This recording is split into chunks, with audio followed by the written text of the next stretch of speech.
Mais uma edição do Bridge Talk. Estamos aqui hoje com 4 professores, jovens professores, dos 4 cantos do Brasil.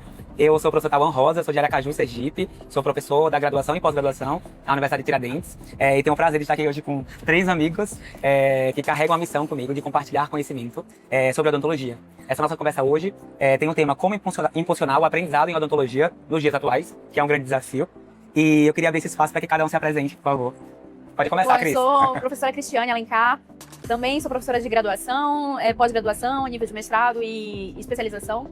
E eu acho que eu estou super feliz em estar aqui falando sobre essa temática que é tão desafiadora, né? Ainda mais com pessoas que, como você falou, dos 4 cantos do Brasil, então com certeza nós temos desafios diferentes para compartilhar. Eu acho que vai ser um momento bem valioso. Sou o professor Caio Pavani, eu sou de Araçatuba, da Unesp de Araçatuba. Atuo tanto na graduação quanto na pós-graduação também. E estou muito feliz com esse momento, porque eu tenho certeza que a gente vai aprender também um com os outros, né? E a gente falar sobre educação, o próprio tema já diz, é um desafio, né? Todo dia, a gente dentro de sala de aula, a gente vive um desafio diferente. Então, tenho certeza que vai ser muito enriquecedor esse momento. Eu sou a professora Bruna Fronza, eu também atuo em graduação e pós-graduação aqui em São Paulo, na Faculdade de Odontologia do Einstein. E acho que todos nós, né, queremos agradecer a Ultradent por abrir espaço para a gente falar desse tema tão importante, né? Tão pertinente. É uma empresa que realmente se preocupa não só em fornecer bons materiais, mas também em educar os alunos, futuros dentistas e os dentistas que já estão atuando no mercado. Isso aí. E a gente vive uma transição da odontologia constante, né? Essa evolução constante de materiais, na nossa área principalmente, dentística restauradora, odontologia restauradora. E pegando o gancho aí da Bruna, agradecer ao Ultradent por se preocupar com a educação continuada, né? Essa preocupação no Brasil, com a educação continuada no mundo, na América Latina. E eu queria começar trabalhando um ponto aqui, compartilhando um ponto que é muito importante, o panorama das escolas de odontologia no Brasil.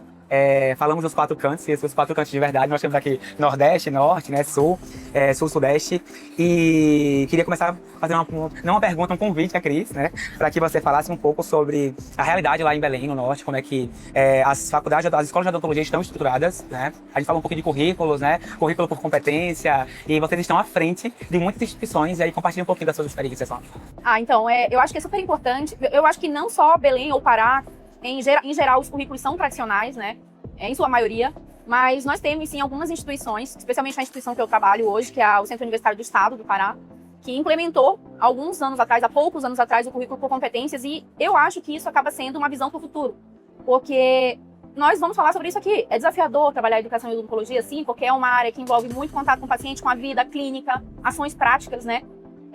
Mas o currículo por competências ele acaba sendo um diferencial e eu vejo como uma projeção futura porque nós conseguimos trabalhar uma habilidade contínua do dentista que é todo dia você vai ali trabalhando uma habilidade diferente, você vai construindo a visão, especialmente no que diz respeito a diagnóstico, que eu acho que é a maior dificuldade. Você tem muita construção de conhecimento técnico no currículo tradicional, então você trabalha ali defesa manual, enfim, algumas questões que são relevantes, mas a análise crítica sobre diagnóstico, a visão do paciente de uma forma mais integrada, eu acho que o currículo por competências é uma das ferramentas, talvez não a única, mas uma das ferramentas que podem ser utilizadas para melhorar, digamos assim, essa visão para o futuro. Trabalhar a habilidade, atitude, né? Eu acho que vocês não acham também, tem uma visão bem parecida em relação ao docente. Sim, eu acho que o que a gente vê é uma transição da educação que se reflete na nossa profissão, né? Sim. A odontologia é uma profissão extremamente técnica. E a partir do momento que a gente foi muito formado pro lado técnico, chega um momento que o dentista até pode se formar, faz uma restauração excelente, mas por trás dessa restauração tem um paciente, que a gente tem que olhar como um todo, tanto de saúde geral, mas até de aspectos de relacionamento, toda a parte, inclusive, de gestão, de outros braços que fazem parte da nossa profissão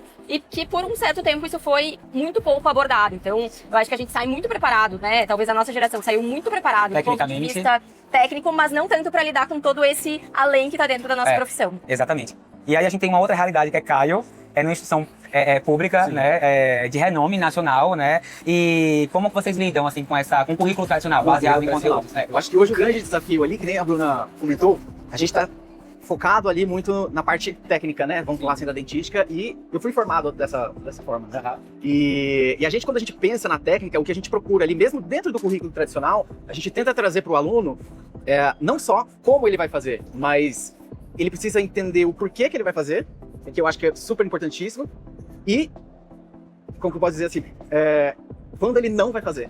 porque o que a gente vê hoje em dia com os alunos não é a falta de informação que há muitos anos tinham, né? Porque acesso a artigo científico era difícil, acesso a livro era difícil, ou muito oneroso, e hoje em dia eles têm esse excesso de informação que muitas vezes acabam também prejudicando ali um pouco do aprendizado deles. Sendo desinformação. Sendo desinformação dentro de rede social, dentro de... Eles têm um acesso muito fácil. Tem uma frase da Bruna que foi muito nas nossas conversas antes aqui, né? Desenvolver o raciocínio crítico atualmente é mais valioso do que acumular conhecimento, né? Eu adorei, anotei aqui, tá? Frases importantes. Só para complementar essa fala do Caio, Sim. que eu acho muito importante, porque todos nós aqui, eu acho que fomos formados no currículo tradicional. Então, o objetivo não é falar que o currículo tradicional definitivamente não funciona, mas talvez olhar para o contexto social que nós temos hoje, a questão da tecnologia, enfim, várias situações, e como usar isso a nosso favor, talvez, para desenvolver mais habilidades, porque o mundo está muito rápido. As informações são muito rápidas, você tem acesso a muita coisa todo tempo, o nosso aluno também é assim. E aí a gente precisa também ter aquela visão das diretrizes, porque a gente está abaixo de diretrizes. Então eu preciso de um dentista generalista, que ele tem que ter uma boa técnica, como nós fomos formados, mas ele também tem que ter uma visão holística ali do ser humano, ele tem que pensar no acolhimento, Sim. ele tem que ter a questão da gestão, que é super importante na nossa profissão e que muitas vezes não é, digamos assim, priorizada, talvez, na minha opinião, quase sempre. Eu acho que é difícil quando a gente enxerga isso dentro dos currículos. Né? Exatamente. Que é essencial, é essencial. Perfeito. E aí nós temos uma dentro do que você acabou de abordar, Cris. Eu acho que o conflito do presente, que é a questão geracional, né? Não que esses currículos tradicionais não funcionem. Funcionaram por muito tempo, mas nós temos hoje esse conflito, que é a questão geracional. E nós temos uma transição muito rápida de gerações, alunos que não sentem atração pelas mesmas coisas que a gente sentia e que valorizam coisas diferentes. E trabalhar esse senso crítico é essencial, né? Como vocês lidam com isso? Assim, alunos que a cada ano nós temos um outro perfil. Eu tenho um filho de 13 anos. E eu falo pelo meu filho, meu Deus, como assim, né? Como assim? É muito diferente. E a gente vê que, assim, apesar de nós não sermos muito mais velhos do que os nossos alunos, é uma diferença enorme de, gente, eu me sinto jovem. De geração.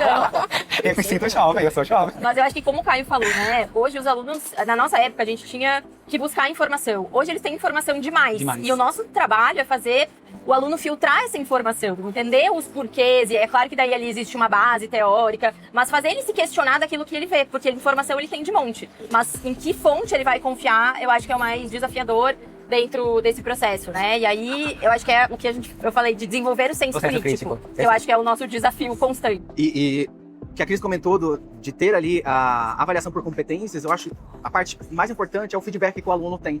Porque isso fica muito claro para ele ali nas avaliações ou nos procedimentos que ele realizou durante a graduação, aonde ele errou, aonde ele pode melhorar, né? Então, a avaliação por competência, ela tem essa grande vantagem quando comparado com o ensino tradicional, ali, vamos dizer, né? Do aluno ter esse feedback muito claro. E hoje em dia eu acho o feedback pro aluno ali muito importante. Sim. Alguns, às vezes, podem, eu falo assim, que eu vejo, né, muitos professores, às vezes, não dando feedback de uma maneira correta para o aluno, né? Às vezes, de uma... Ou não dando. Então, assim, às vezes, um feedback que uma palavra que a gente fala errado para o aluno, a gente pode frustrar ele o resto da profissão dele. Sim. O resto da profissão dele.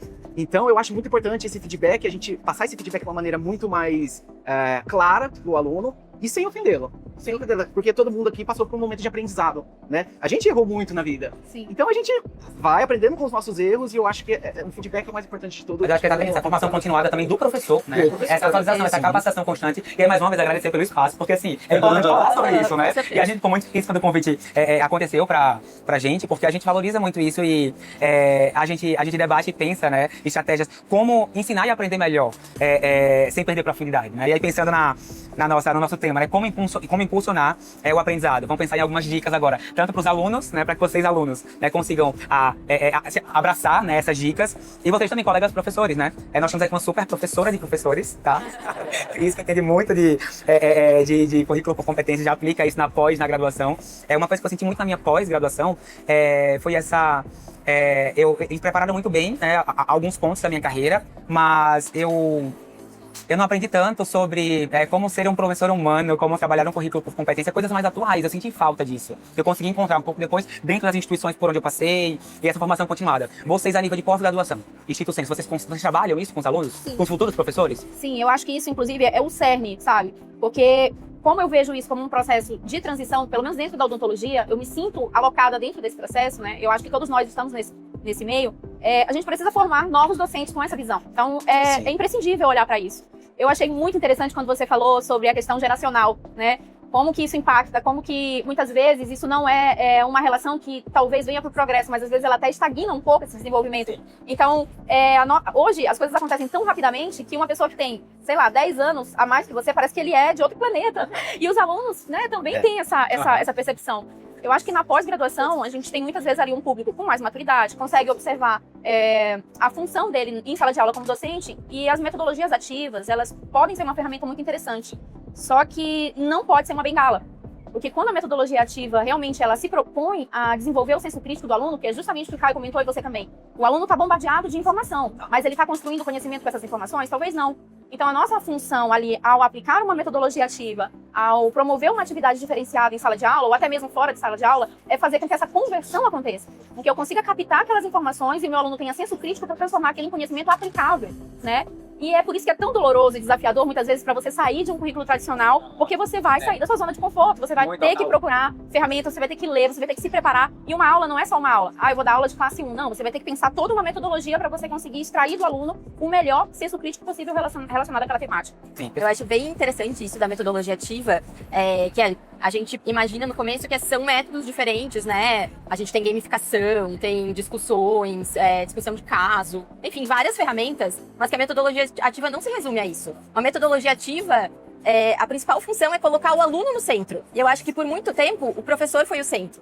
E a gente tem que sair desse lugar em que a gente sabe tudo, né? Que a gente é o centro ali da informação, e se tornar um facilitador para que o aluno encontre os meios de ele aprender, de ele evoluir, e a gente está ali para dar o suporte. Então eu vejo que a gente tem que encarar a metodologia ativa dessa forma, né, dentro dos desafios, e claro, né, trazer essa maturidade, ajudar o aluno a construir essa maturidade de que ele tem um papel ativo no aprendizado dele. Sim. E eu sou fã da aula expositiva. Eu gosto muito de aula expositiva, mas eu sempre busco ali, através de casos clínicos, introduzir uma metodologia ativa, às vezes para complementar aquele assunto ou aquela aula que eu estou ministrando. Vou dar só um exemplo. Lá na Unesp, até alguns anos atrás, a gente dividia em dentística 1 e dentística 2, dentística laboratório, dentística clínica. E aí a gente passava um semestre todo ensinando toda a parte técnica para eles, que era dentística 1. Aí virava o ano, chegava na dentística 2, parecia que a gente estava ensinando tudo de novo. Tudo de novo. Parecia que alguns alunos ali não tinham passado pela dentística 1, não lembravam da parte técnica.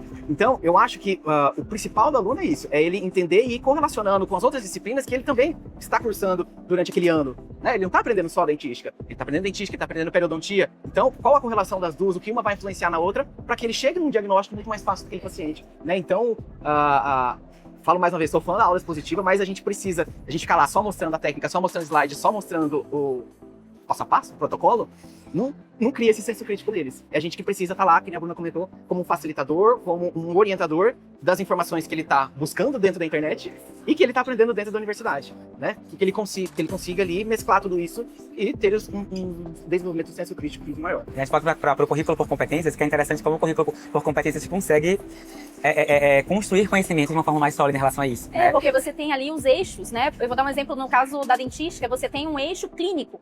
Então você vai lidar com o paciente. Aí vem a BCN, né? Que busca a formação de um profissional generalista. O que eu preciso nesse profissional? Uma pessoa que consiga resolver o problema do paciente. Seja periodontia, seja endodontia, dentística. Então ele precisa dar alta para aquele indivíduo, ter acolhimento, ter as habilidades técnicas, sim, mas acima de tudo, saber fazer diagnóstico. Então, quando eu trabalho com conhecimento muito fragmentado, como o Caio falou, na dentística 1 ele tinha ali a questão técnica, chegava na dentística 2, não consegue compilar aquelas informações, é difícil, porque você mesmo fragmentou ela. Exatamente. Então, acaba que você é um contrassenso ao nosso objetivo, de fato. Eu acho que, como eu falei, eu não acho que o currículo por competência seja a única forma, mas eu acho que é uma forma interessante. Existem muitas maneiras de impulsionar o conhecimento, inclusive usando mais tecnologia dentro de sala de aula, porque o nosso aluno usa tecnologia, mesmo que a gente não queira que ele está usando, mas eu acho que pode ser uma boa estratégia. Vamos falar de feedback para o aluno, né? De forma de avaliação e de feedback efetivo na clínica. Eu acho que é muito importante hoje acolher o aluno, como vocês já falaram em outros momentos aqui, tornar aquele ambiente seguro, né? Um ambiente de aprendizado seguro para o aluno. Quando a gente fala de adultos, né? De andragogia, de ensinar adultos, de validar ali as histórias que eles chegam, que trazem para a gente, o conhecimento que já existe. Eu queria que vou convidar cada um a falar, né, de forma breve, como vocês fazem nas disciplinas de vocês, em relação à avaliação e a feedback desses alunos. A gente tem dentro do plano de ensino ali da dentística, né, vamos dizer assim, as formas de avaliação do aluno, seja em clínica ou em laboratório, ou até mesmo dentro de sala de aula. Vou pegar um exemplo que eu vejo assim, vou fazer uma comparação, tipo, um exemplo que eu não gosto, né, que é a gente dar um feedback pro aluno dentro de clínica. que eu já vi muito professor, inclusive às vezes na minha época, às vezes de graduação, dando um feedback negativo pro aluno de uma forma mais grosseira. Um esporro. Um esporro, vamos dizer de uma certa forma, um esporro pro aluno e com o paciente ao lado. Sim. Então, assim, eu fico preocupado porque eu não tô ali frustrando só o aluno. Tem um paciente, tem uma vida ali na cadeira que tá ouvindo aquilo e fala, peraí, o que aconteceu no meu dente?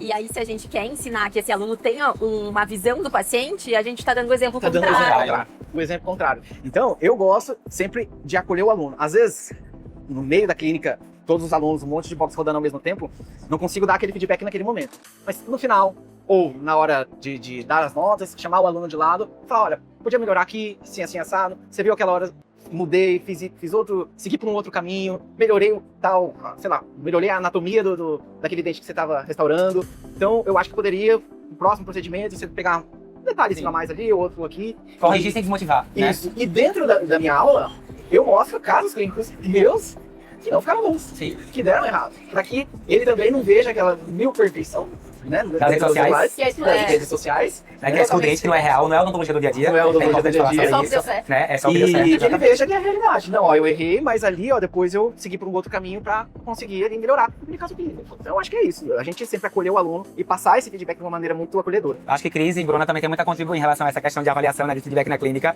Fiquem à vontade também, tá? Quem começa? Vamos, Bruna. Onde, ali no Einstein, a gente tem um sistema de feedback bem grande, na verdade, assim, que envolve vários setores. Os alunos, eles são organizados na sala de aula em grupos. Então, durante o semestre, existem algumas avaliações em que o aluno faz uma autoavaliação, faz uma avaliação dos pares, dos colegas do grupo. Os professores dão feedback para o aluno, existe um sistema para isso. E os alunos dão feedback para os professores, né? O que eu acho muito interessante, porque se alguma coisa está saindo fora da rota e não está sendo entregue da forma como a gente espera, porque a gente quer que o aluno receba a informação, a mensagem da melhor forma. É possível corrigir isso. Então, isso também nos bota no lugar da gente receber o feedback. Eu vejo que ao longo dos semestres, conforme o aluno vai desenvolvendo, ele se acostuma com o feedback, que é uma coisa que deveria ser natural para um adulto. Então, ele está desenvolvendo, além da técnica, um amadurecimento ali.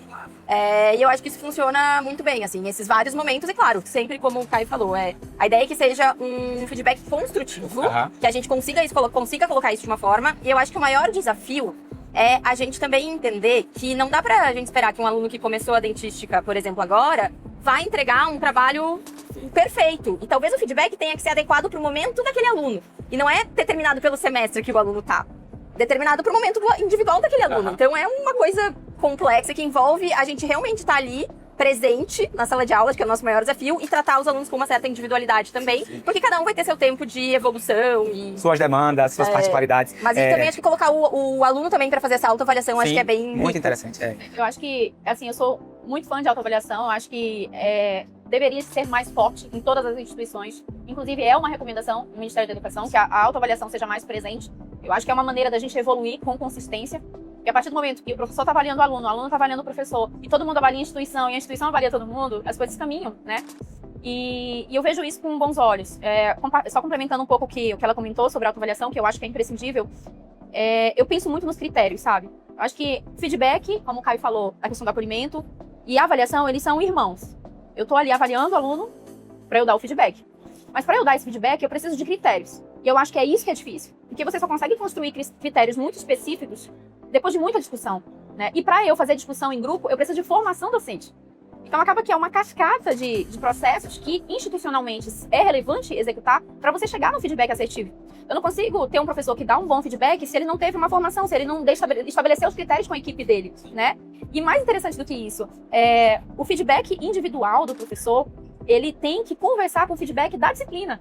Então, muitas vezes, um professor da mesma disciplina dá um feedback para o aluno e o outro professor parceiro dá outro feedback. Isso vai de encontro com o plano de ensino, vai de encontro com todas as diretrizes. Então, por isso que eu falo e bato nessa tecla. A formação docente, a construção dessas rubricas de avaliação, a construção desses critérios é imprescindível para a gente dar um feedback assertivo. Tem que ser uma coisa assim, né, coletiva, né? Elaborada pelo coletivo. Vocês lá, assim, a nível de núcleo docente estruturante, vocês montam isso na instituição que você dá aula? Ou na semana de formação docente ali que vocês fazem? Na verdade, a construção das competências, né, dos eixos e as rubricas de avaliação, isso tudo aconteceu durante um período mais ou menos longo, mais um ano. Então, inicialmente, os subgrupos ali dentro dos eixos precisavam se reunir, debater bastante, para que os critérios de avaliação fossem estabelecidos. E em todas as instituições no mundo que implementam currículo por competências, elas passam por um longo período de discussão. Porque estabelecer critérios é doloroso, é Ah, difícil. sim. E aí, às vezes, você tá implementando aqueles critérios, aí você chega na sala de aula e fala, caramba, esqueci Sim. o critério tal. E aí começa a validação dessas rubricas de avaliação. E isso demora uma década, entendeu? Então é por isso que é tão importante o professor, como comunicador direto ali com o discente, ele entender que muitas vezes, não, eu preciso de uma formação, Sim. eu preciso de uma reciclagem, que seja, eu preciso de uma adaptação para esse novo formato educacional. E essa autocrítica, ela é imprescindível, sabe? E é desafiador pra gente, como professor, pensar, eu preciso me reciclar, eu preciso aprender, eu preciso modificar. Não é mais somente sobre o conhecimento que você tem, né? O conhecimento Não, técnico. exato. Não é somente sobre isso, né? Não tem a É ver transformar com aquilo ali, né, em uma competência, em uma habilidade, né? E pode ser Enfim, na atitude de aplicar aquilo, Sim, né? E pode ser, por exemplo, que nem você comentou, foram anos ali de formação, ali de vocês estruturando tudo isso. E pode ser que daqui 2 anos surjam novas demandas. Sem Sim. dúvida. É isso, é cíclico, é cíclico, não tem de como. novo. Então a gente, a todo momento ali, reciclando todas essas Agora a gente já está pensando como fazer uma rubrica para relacionar com a inteligência artificial, porque está fazendo parte Esse é o da nossa próximo vida. ponto, né? É o nosso próximo ponto. Já puxou Inteligência o próximo artificial na educação odontológica. Aliada ou ameaça, né? E aí, vamos começar. Vamos começar sobre esse tema polêmico, tá? Mas é isso, eu sou um adepto aí do uso das IAs. E eu uso muito no meu dia a dia enquanto professor, enquanto dentista, enquanto projeto de blogueiro. Mas me contem, experiência de vocês na sala de aula, assim. Bruna, eu sei que também é uma adepta e usuária. Eu acho que a gente não tem nem como pensar em se a gente vai usar ou não. A gente Sim, está como, inserido no nosso dia a dia. Eu acho que dentro do próprio sistema de saúde, a gente vai ter inteligências artificiais para nos auxiliar nos nossos diagnósticos, nos nossos processos. Eu acho que o mais desafiador é justamente como isso muitas vezes traz uma informação, de certa forma, pronta para o aluno, volta a questão do senso crítico, né? De como a gente dosar isso. Mas dentro de sala de aula, pelo menos lá a gente começou agora a empregar um sistema que foi até desenvolvido pela Universidade de Leeds, que é um sistema de semáforo. Em que, se o semáforo está vermelho, o aluno não deveria usar a inteligência artificial para fazer aquela atividade, Sim. metodologia ativa que está sendo proposta.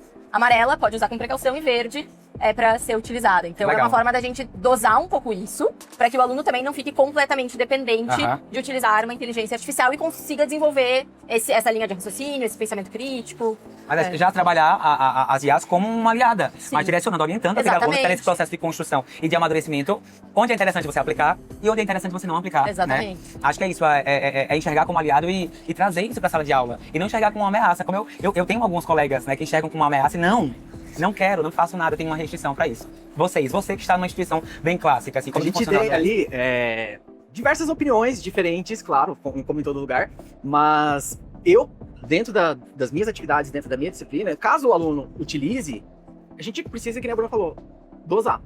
Né? Senso crítico. Já aconteceu de um aluno escrever um TCC inteiro no chat GPT e as referências todas O não aluno existiam. escrever, né? O chat escrever para o aluno. Né?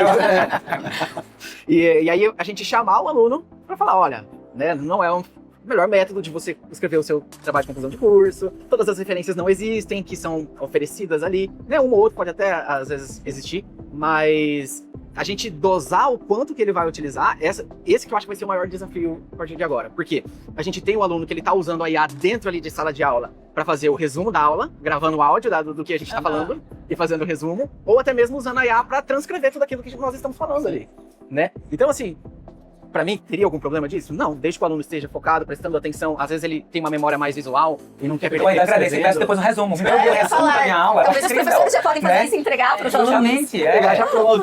Aprender com eles, né? Porque Eu acho que a maior preocupação que eu tenho com relação à IA é como você falou, não é assim, vou ver se eu vou inserir. Ela já está na Já nossa está. vida e no nosso dia a dia.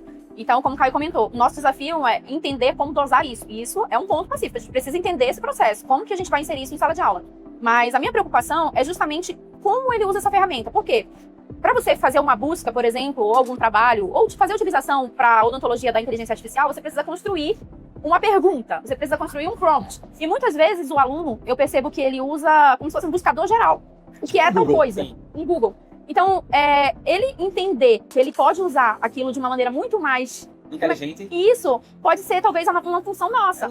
Então, como que eu vou fazer esse aluno construir um prompt? Porque para ele construir um prompt, ele tem que conhecer um pouco da técnica, ele tem que conhecer um pouco do processo de diagnóstico, lá na pério, na dentística, enfim, para ele fazer a pergunta certa. Então, o problema agora não é qual a resposta, porque a gente já sabe que a inteligência artificial tem muitas limitações, mas como nós vamos direcionar o nosso aluno para fazer as perguntas certas? E é isso que é difícil, muito desafiador. Interessante, né? Até aquele livro do Simon Sinek que fala comece pelo porquê, ele traz justamente essa reflexão do se você tiver as perguntas erradas, até as respostas certas estarão erradas. Então, eu exatamente. acho que você colocou muito bem. Eu acho que o Exatamente. principal é ensinar o aluno a fazer as perguntas certas para utilizar essas tecnologias. E aí estamos chegando, né, perto do final do nosso podcast, passou rápido, tá? Mas, gente, tem uma outra discussão importante aqui, que é o ensino híbrido na odontologia. Acho que é importante a gente falar um pouquinho sobre isso, né? A gente vive esse momento em várias outras profissões. Eu sou conselheiro do CRO lá de Sergipe, então eu trabalho um pouco dessa discussão também, hoje a nível de CFO.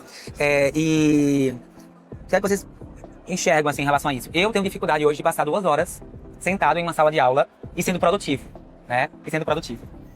Eu me adaptei ao ensino híbrido, me adaptei a palestras, enfim, e acesso a conhecimento também através de ferramentas digitais. Mas nós temos uma discussão gigante em como trabalhar isso na odontologia hoje de uma forma que não seja rasa, que seja construtiva, profunda, em uma sociedade que quer tudo de forma muito rápida, né? E a gente sabe que, enfim, nós temos diversas limitações em relação a esse controle, em relação ao acesso ao conhecimento, em relação às diferenças de acesso ao conhecimento no Brasil, nas regiões, né, em que as instituições estão inseridas. O que é que você pensa sobre isso? Lá já existe alguma forma de ensino híbrido dentro da instituição? Eu acho assim, a pandemia foi uma coisa terrível, mas a gente sempre tenta ver algo de positivo. A Acho gente isso, né? que durante a pandemia, principalmente após, o ensino híbrido ele se tornou muito mais presente. Até mesmo em instituições que não eram adeptas, que não utilizavam. E eu vejo com bons olhos, porque eu acho que, principalmente eu que sou da região norte de Belém, eu acho que nós precisamos inserir cada vez mais a tecnologia como uma ferramenta de conexão. Então, essa conexão, por mais que seja online, ela só é agregadora aos meus olhos, sabe? Ela só vai agregar, só vai construir. E a odontologia, ela é uma área onde gera muita discussão, né? A gente tem diferença de protocolos, tem diferentes visões sobre reabilitação, né? A forma de reabilitar, quando você fala hoje, tem uma discussão enorme se usa pino, se não usa, enfim. Então, eu vejo com muito bons olhos, né, essa conexão. O ensino híbrido, ele, ao meu ver, só veio para agregar cada vez mais, e eu acho que não tem volta. Eu acho que se você for querer ir de encontro a isso agora, não dá mais. É a mesma coisa da inteligência artificial. Né? A pergunta é como usar isso a nosso favor para que a odontologia melhore cada vez mais. Aí... Isso é discussão, né, debate. São reuniões como essa, né, de professores discutindo tópicos importantes para que a gente consiga pensar um tempo futuro, né? Porque é o que a gente pensa aqui hoje, né? Pode mudar completamente, né? Amanhã já pode ser uma coisa. Exatamente. Lá na Unesp, assim, existe alguma forma assim, de já trabalhar em ensino híbrido, algumas disciplinas? Na instituição onde eu estou inserido, a gente tem algumas disciplinas já que funcionam de forma híbrida. Vocês têm alguma... Não, o ensino na Unesp não é todo presencial. Todo presencial. Foi a parte totalmente online durante a pandemia, depois híbrida e agora tudo presencial. Né? A gente só tem a parte híbrida, assim, que a gente pode disponibilizar alguma atividade ou aula para o aluno, seja remota, assim, em caixa atestado, né? O aluno, a possibilidade do aluno comparecer. Mas assim, eu não vou nem falar nessa questão da universidade, vou trazer um pouco dessa parte do digital, do híbrido, da importância de nós, professores, estarmos presentes ali dentro da rede social. Sim. Porque muitas vezes eu consigo, não estou dizendo que todos os meus alunos vão me seguir no Instagram, não é isso. Né? Não sigam no Instagram, tá? Por favor. De muitas vezes a gente fazer com que um determinado assunto, um determinado procedimento, ela chegue num aluno que ele não aprendeu aquilo, né? isso. Chega um aluno que não aprendeu. Então, por exemplo, aqui no Breeze vou falar sobre microabrasão do esmalte. Tem algumas universidades que não ensinam microabrasão do esmalte, entendeu? Oportunizar. Exatamente. Então, a gente ter formas ali de divulgar essas informações corretas, porque tem muita informação correta que está, de uma certa forma, desmerecendo todo aquele trabalho que a gente faz dentro da faculdade com o aluno. Né? E aí... Com viés, né? Com viés, e que muitas vezes não é o caminho mais correto para que aquele aluno, o clínico geral, ele siga naquele momento que ele está se formando. Só para dar uma comentada no que você acabou de falar, eu acho que é importante também discutir o ensino híbrido a nível de internacionalização. Porque quando a gente pensa nesse ponto, é imprescindível você ter, muitas vezes, uma disciplina que você consegue compartilhar com uma instituição fora do Brasil. Para pós-graduação, eu vejo como algo imprescindível, recomendável. Tem acontecido, né? Bastante, assim, isso é muito legal. É verdade.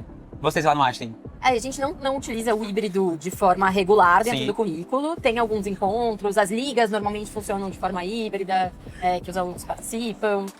Eu acho que, assim, dentro de um currículo de graduação, eu acho que isso ainda seria, digamos, se fosse pensar assim, a gente vai fazer tudo de teoria no híbrido e só vai vir presencial para prática. Eu acho que ainda não cabe, porque a gente perde justamente esse desenvolvimento de outras habilidades sociais e de relacionamento e enfim.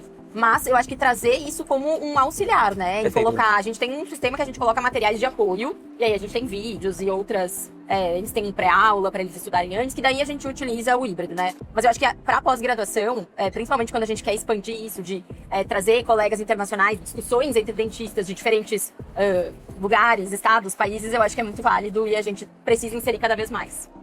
Perfeito, vocês são demais, viu? E aí nós temos agora alguns minutinhos e eu vou pedir para vocês darem algumas dicas práticas, né, para os colegas professores e para os ouvintes, né, acadêmicos também. Acho que a primeira delas, como estudar de forma mais inteligente. Acho que essa vai também para os colegas professores, para os dentistas, mas principalmente para os acadêmicos, né? Bruna, você que... Eu sou fã dela, tá? Sou fã de todos eles, né? Mas, assim, dicas de como você fazia isso. Eu tenho um TDAH, né? Eu tenho TDAH, sou diagnosticado com TDAH, sou neurodivergente. E eu sou muito visual. Eu sempre tive muita dificuldade de ficar em sala de aula, né? Assistindo e absorvendo, de fato, aquilo. Eu me forçava a ficar sentado para não atrapalhar o professor e os colegas. Mas eu estava ali em Nárnia, né? Ou estava desenhando alguma coisa. Eu tinha muita dificuldade. E o que me ajudou muito a conseguir absorver, né? De alguma forma, em sala de aula, foram os mapas mentais. Quando eu conhecia ali os mapas mentais, eu conseguia de alguma forma anotar alguma coisa e depois transformar aquilo em mapas mentais, porque era mais visual. Eu conseguia associar de alguma forma ali a sequência clínica, ao passo a passo, a forma como eu construía, com cores diferentes. Então, assim, eu sempre ando com estojo, né? Meus alunos dão risada, porque eu ando com estojo assim, ó, com todas as cores, de caneta e lápis de cor, porque eu funciono melhor assim. Como é que você fazia, enquanto aluna de graduação, pós-doc? Então, eu acho que primeiro é a gente entender que cada um vai ter a sua melhor forma de aprender, né? Acho que quanto professor, a gente tem que entender que a gente tem que diversificar a forma como a gente ensina, dar os exemplos. Eu, como aluna, eu sou de escrever também, então eu faço a mesma coisa. Eu tenho as minhas canetas lá e eu escrevo. Eu aprendo escrevendo e acho que vamos concordar que a gente aprende muito ensinando, né? A gente teve experiência agora com os alunos fazendo monitoria pela primeira vez e eles falaram, nossa, quanto eu aprendi, né? Então acho que criar essa oportunidade também para o aluno estar no lugar do professor e ver, né? Eu acho que a gente se torna professor de tanto que a gente ensina e repete e a gente está aprendendo às vezes mais pro aluno. Mas a minha forma é assim, só que eu acho que cada um vai encontrar, é importante que cada um encontre a sua forma de estudar. Eu acho que para isso que a gente tem inteligência artificial, para te ajudar a montar um mapa mental. A gente diversifica muitas vezes, hoje tem IAs que te ajudam a pegar um conteúdo e montar um vídeo, ou um podcast para aquele aluno. Então acho que para professores de fato, a gente usar também a IA a nosso favor para ajudar todos os tipos de aprendizado que a gente tem. O professor, eu acho que tem uma função primordial nesse aspecto, porque você variar, talvez, as atividades, ou a forma como você aborda os conteúdos, vai ajudar o aluno a identificar na sala de aula qual a melhor forma de aprender. Se há uma parte... Não dá para você fazer metodologia ativa todo dia. Não dá para você fazer só aula teórica dialogada todo dia. Então, quando você varia a atividade, eu acho que para o aluno fica mais fácil identificar a maneira mais agradável, digamos assim, confortável de aprender. Seja fazendo resumo, seja fazendo mapas mentais, seja fazendo algum tipo de guia, né? Mas eu acho que isso é uma ferramenta interessante. E eu acho que é isso, cada um tem uma forma de ver o mundo, uma forma de aprender, uma forma de refletir sobre os desafios na saúde, nossa área muito desafiadora. Então, nosso papel, eu acho que é tentar encontrar esse caminho, sabe, pro aluno. E como aluna, eu era como vocês, eu acho que tem mais a ver com como nós somos formados, talvez, do que a nossa forma de ver o mundo, porque talvez nós não tenhamos alcançado toda a liberdade para escolher a melhor forma de aprender. Mas a gente só tinha uma forma de aprender, né? E eu acho que hoje a gente pode dar mais alternativas para que o nosso aluno veja o mundo com mais possibilidades. Mostrar e apresentar essas alternativas, né? Exatamente isso. Eu, como aluno, eu sempre fui de escrever. Eu só aprendi escrevendo. Só que eu não tinha um estojo. Alguém tinha que me emprestar a caneta. Mas aprendi. E eu concordo com vocês, como professor agora, eu acho que a gente tem que diversificar o nosso ensino ali, para que a gente consiga que o aluno que aprende mais escrevendo, o aluno que é mais visual, o aluno que gosta de vídeo, que a gente consiga que todos aprendam e saiam dali da nossa aula, vamos dizer assim, que seria a finalização da nossa disciplina ou finalização do curso, que ele saia preparado, né? Ele não vai ser um especialista, ele vai ser um clínico geral, mas que ele entenda que na disciplina de dentística, no caso que eu ministro, disciplina de dentística, que ele saiba diagnosticar como fazer, quando fazer e quando não fazer. E jogar a taxonomia de Bloom lá pra cima, lá né? Pra cima. Criar, refletir, discutir e não só decorar, né? E não só observar. Perfeito, é isso. É assim, né? Uma mensagem pros colegas professores, né? Por favor, nunca comparem ao tempo de vocês, né? Porque lá no meu tempo, né, Cris, como a gente começou a porque no meu tempo era diferente. O seu tempo já passou, né? Hoje em dia nós temos outra geração que consegue aprender de uma forma totalmente diferente. Tem muito a nos ensinar, inclusive, né? Justamente, muito a nos ensinar. E é isso, a responsabilidade é de todos nós, né? Quando não se educa, se permite que o problema avance, né? Então, assim, a responsabilidade é nossa. E a mensagem que eu posso deixar para você, aluno, parafraseando nosso amigo Lucas Ferradans, né? Ser dentista demora. Demora, né? Acreditem. Eu tenho um professor que hoje eu tenho o prazer de dividir clínica com ele, em Mirabô. Ele acabou de se aposentar, decano da faculdade com 75 anos, e voltou para a instituição que eu dou aula e divide clínica comigo hoje, aos 76 anos. E ele sempre me falou isso. Acredite e invista na odontologia, que ela vai te devolver. Né? Demora, mas ela vai te devolver. eu acreditei, eu investi, né? Assim, ela tá me devolvendo, tá? Eu tô acreditando, Continua acreditando. continuo acreditando, mas eu amo o que eu faço, eu amo ser professor, eu amo ser dentista. Eu acho que todos nós, por isso que estamos aqui, professores. E essa é a dica que eu dou pra vocês. Assim, ser dentista demora, tenha paciência, acredite no processo e ame a odontologia, se dedique, que vai dar certo, né? Agora, cada um, por favor, uma dica aí pros alunos, pros professores, uma frase final. Eu acho que é muito isso, os alunos acreditarem no propósito que eles escolheram ali, que é a odontologia, assim, né? A odontologia, ela tem diversos caminhos para serem seguidos no momento pós-formado ali, né? Eu falo porque muitos alunos, às vezes, não se identificam com a minha disciplina em si, com a dentística. E naquele momento ele tá ali meio chateado, mas ele vai se identificar, às vezes, com uma outra, ou até mesmo, sei lá, vai seguir uma carreira acadêmica, ou ele vai trabalhar tanto no consultório e seguir carreira acadêmica, ou vai trabalhar numa empresa, enfim. Vai pra indústria, né? São tantos caminhos, né? São tantos caminhos, e eu acho que quando a gente se forma ali, a gente tá um pouquinho perdido. Alguns já se identificaram muito fácil com o que gostam, outros ainda precisam, vamos dizer assim, se permitir, né? Conhecer mais a odontologia. E da mesma forma que eu comecei o podcast falando que hoje a gente tem 1 milhão de informações, hoje o aluno e nós, dentistas já formados, temos uma infinidade de informações dentro da internet. A gente é bombardeado de informações a partir do momento que a gente começa a rolar o feed do nosso Instagram. Eu acho que hoje a gente tem que desenvolver o senso crítico, que tanto a gente comentou aqui durante o podcast, e saber ter paciência, porque o mundo tá indo tudo muito correndo. Muita informação rápida, muitas vezes informação errada, e que isso pode, às vezes, levar uma pessoa a um caminho errado. Então eu acho que a gente ter senso crítico para tudo aquilo que a gente está aprendendo dentro da internet, lembrar daquilo que a gente aprendeu durante a graduação, que muitas vezes a técnica ela não mudou, sofreu algumas variações, mas ela não mudou drasticamente da noite pro dia, né? Vamos ver o que os artigos estão mostrando e a importância de nós. Eu falo assim, nós jovens professores, a gente tem uma facilidade com a internet. Então é da gente estar publicando artigo científico e fazer com a internet, com o Instagram, com o TikTok, enfim, fazer com que esse artigo científico chegue mais fácil para as pessoas. Assim, né? Democratizar o acesso. Democratizar o E ocupar acesso. esse espaço. E ocupar esse espaço. Espaço. Obrigado pelo espaço pra dentro. Que nem mais espaços como esses, tão importantes pra gente, né? Perfeito, Caio. Vocês, meninas. Eu queria Olha pra câmera. falar um pouquinho mais direcionado. Acho que o Caio falou muito bem sobre os alunos, a gente comentou um pouquinho sobre a forma de cada um identificar a sua maneira de aprendizagem, mas eu acho que eu penso muito na questão do professor mesmo. Como que o docente ele precisa olhar, talvez, para o futuro nessa perspectiva de ensino-aprendizagem. Não ter medo de se atualizar no que diz respeito às questões pedagógicas, sabe? Porque não colocar isso como um bloqueio, porque isso, na verdade, é inevitável. A gente precisa estar inserido num contexto de entendimento sobre os processos pedagógicos, como que a gente vai trabalhar nossa DCN, como que nós vamos trabalhar melhor os planos de ensino, tanto em graduação quanto em pós. E no que diz respeito à formação de novos professores, já inserir isso diariamente, porque é o futuro, né? Não tem mais como voltar atrás. Eu preciso estabelecer essa conexão com os alunos de uma maneira mais acolhedora, como você colocou, mas com critérios muito específicos. Então, o docente ele precisa estar inserido nisso. Ele precisa de formação, ele precisa de atualização, e eu não vejo mal nenhum nisso. Muito pelo contrário, eu acho que essa autorreflexão que vem da autoavaliação, ela é necessária para todo docente. Agora é sua vez.